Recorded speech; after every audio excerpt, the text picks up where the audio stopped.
दोस्तों, भारत बना रहा है, बढ़ा रहा है और ज़्यादा बढ़ा रहा है अपनी नेवल पावर। दोस्तों, नेवी की शक्ति नेवी की शक्ति ही देश की संप्रभुता को, अखंडता को बचाए रखती है।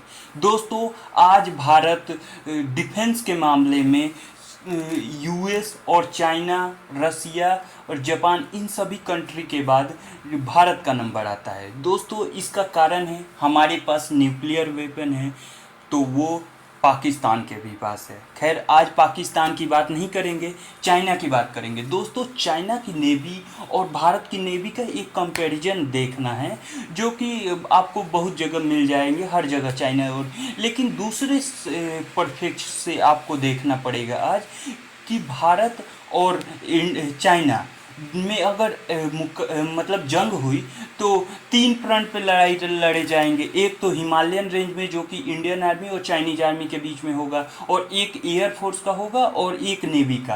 दोस्तों, नेवी को, इंडियन नेवी को चाइनीज नेवी के प्रति मजबूत क्यों माना जाता है? उसका कारण है हमारी जियोग्राफिकल लोकेशन। वो जियोग्राफिकल लोकेशन हिंद महासागर से हम दोनों तरफ से अरेबियन सी और बे ऑफ बंगाल से प्रोटेक्टेड हैं, और इधर चाइना को अगर नेवी की ताकत अपनी हिंद महासागर में लानी होगी तो ये स्ट्रेट ऑफ मलाक्का ही एक रास्ता है, और उसको ब्लॉक करने के लिए इंडियन नेवी काफ़ी पर्याप्त रूप से ताकतवर है। लेकिन दोस्तों, कहीं ना कहीं माना जाता है कि एयरफोर्स की ताकत चाइना की मजबूत है। क्यों मजबूत है? क्योंकि उसका मानना है, चाइना दावा करता है कि उसके पास स्टेल्थ बॉम्बर है जिसका कोई भी उपाय भारत के पास नहीं है।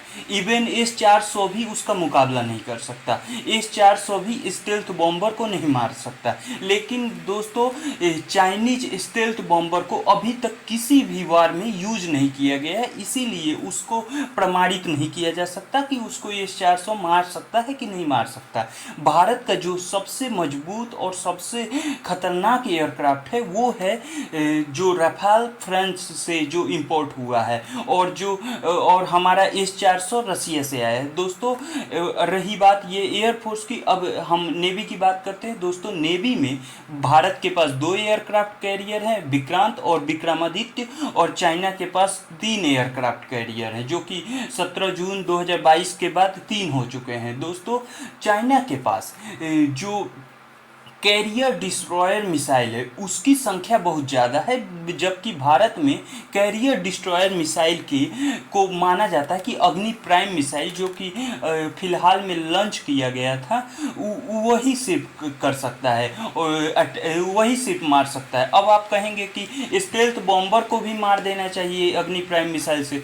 दोस्तों, अग्नि प्राइम मिसाइल का कॉस्ट बहुत ज़्यादा है, उनके स्टेल्थ बॉम्बर से 2 गुना 3 गुना ज़्यादा पैसा बनता है। हम उसको 10 रुपये की चीज़ को मारने के लिए अपना 30-35 रुपये क्यों वेस्ट करेंगे इस मायने में? लेकिन जब वो खतरा बनेगा तो हम पैसे नहीं देखेंगे, हम अग्नि प्राइम से उसको मार सकते हैं। दोस्तों, इंडियन आर्मी से तो चाइनीज आर्मी तो आप जानते हैं किस तरह बुरा हाल तरीके से पिटाते हैं। एयरफोर्स की ताकत थोड़ी मजबूत है, हमें स्टेल्थ बॉम्बर का या तो उपाय बनाना चाहिए। उपाय में क्या है? S-500, जो कि कहा जाता है स्टेल्थ बॉम्बर को भी मार सकता है। रसिया के पास कोई भी स्टेल्थ बॉम्बर नहीं है, लेकिन वो दावा करता है कि मेरा जो S-500 है, अगर अमेरिका से मुकाबला हुआ तो अमेरिका के स्टेल्थ बॉम्बर को मार सकता है S-500, और चाइनीज के भी स्टेल्थ बॉम्बर की भी उतनी ही क्षमता है, तो वो S-500 मार सकता है।